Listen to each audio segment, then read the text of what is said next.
Day 8ကျွန်တော်ဒီနေ့ကိုဗီဒီယိုလေးတစ်ပုတ်ကြိုးစားတင်လာတာရှေ့ရမြောက်နေ့ရောက်ပါပြီဒီနေ့ပြောချင်တဲ့အကြောင်းကတော့ branding ကြောင့်ဖြစ်ပါတယ်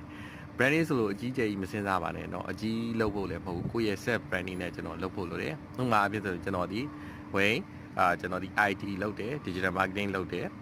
နောက်တစ်ခါကျတော့ဒီ business နဲ့ပတ်သက်ပြီးစိတ်ဝင်စားတယ်ပေါ့နော်ဒါကိုယ့်ရဲ့ identity ကိုကျွန်တော်မိတ်ဆွေကြီးကျွန်တော်ရဲ့ network တွေကရှိတဲ့လူတွေကိုသိအောင်ကျွန်တော်မလုပ်လို့မရဘူးနေ daily ပေါ့နော် daily တော့မဟုတ်ပါဘူးအမြဲတမ်း remind လုပ်ဖို့လိုတယ်နော်အရင်ခေတ်ကတော့ကျွန်တော်တို့ဒီ post တွေရေးတယ်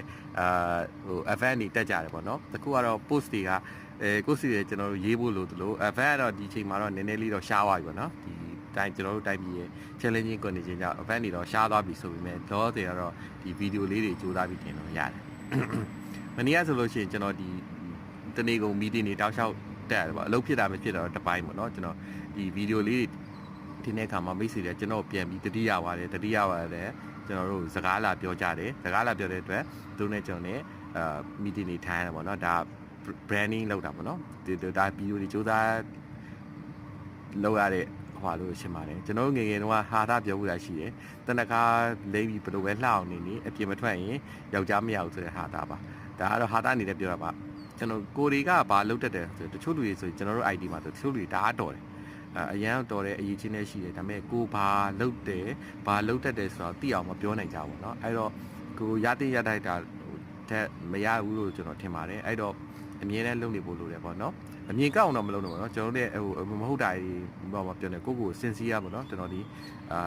မှန်မှန်ကန်ကန်နဲ့ကိုဘာလုပ်နိုင်လဲဘာဖြစ်နိုင်လဲဆိုတော့ဒီချာလေးမှန်မှန်ကန်ကန်လေးနဲ့ကျွန်တော်တို့ပြောဖို့လိုတယ်ထင်ပါတယ်နောက်တစ်ခါကျတော့ကျွန်တော်တို့အရင်ပေါ့နော် brand တွေပေါ့နော် brand တွေကင်ခဲ့တုန်းကကျတော့ကျွန်တော်တို့ကဒီကိုယ့်ရဲ့ post တစ်ခုတင်လိုက်မယ်ဆိုရင်အဲ့ post ကို3စက္ကန့်အတွင်းမှာလူတွေတတိထားမိအောင်လုပ်ရတယ်။ဘာလို့ကျွန်တော်တို့ကဒီ Facebook မှာ scroll ဆွဲလို့ရှိရင်ကြည့်လိုက်တယ်သူကပုံလေးမြင်လိုက်ခဏလေးလူတယောက်က show လိုက်တယ်ပေါ့နော်။အဲ့အချိန်က maximum window က3စက္ကန့်တည်းမပို့ဘူးလို့ထင်တယ်။အဲ့3စက္ကန့်အတွင်းမှာစိတ်ဝင်စားအောင်လုပ်ရတယ်။အဲ့တော့ကျွန်တော်ကလည်းပြင်ဆင်ရတယ်အရင်ကဆိုကျွန်တော်ဗီဒီယိုတွေအဟောင်းတွေပြန်ကြည့်လို့ရှိရင်ကျွန်တော်စကားပြောရစားကို believe ဖြစ်ဖို့လိုတယ် you need to believe yourself ပေါ့နော်သူများကိုဈေးမရောက်ခင်မှာကိုတိုင်းဒါကိုဖြစ်နိုင်တယ်ဆိုတော့ကိုတိုင်းယုံကြည်စိတ်မွေးရပါတော့ဒီလိုပဲစူးစမ်းပြီးမွေးရလုံရင်းတဖြည်းဖြည်းအဆင်ပြေတယ်ကျွန်တော်ဒီဗီဒီယိုတွေရိုက်လာတယ်တစ်ခုတက်လာတဲ့မြန်နေကိုပို့ပြီးတော့ confident ပို့ပြီးဖြစ်လာတယ်ပေါ့နော်နောက်ဆုံး daily pattern တွေဖြစ်လာတယ်အဲ့တော့အဲ့ဒါတွေကတကယ်တမ်း branding လုပ်ဖို့မှာအရင်အကျိုးရှိတယ်လို့ကျွန်တော်ထင်ပါတယ်နော်အားလုံးဒီကာလက challenging ကာလဖြစ်တယ်မှန်တယ်တို့ပေမဲ့ကိုယ့်ရဲ့ပုံမှန်ပေါ့နော်သူများပေါ့အရင်မဟုတ်တာမပြောဘဲနဲ့ကိုယ့်ရဲ့ပုံမှန်ကိုပိုင်စီးပွားရေးနဲ့ပုံမှန်လေးတော့သွားတင်တယ်လို့ကျွန်တော်တို့ထင်ပါတယ်เนาะအဲ့ဒါမမေ့နဲ့เนาะကျွန်တော်လည်းအဲ့ဒါလွတ်သွားခဲ့ဘူးเนาะအားလုံးကျေးဇူးတင်ပါတယ်နော်အောင်ကြပါစေ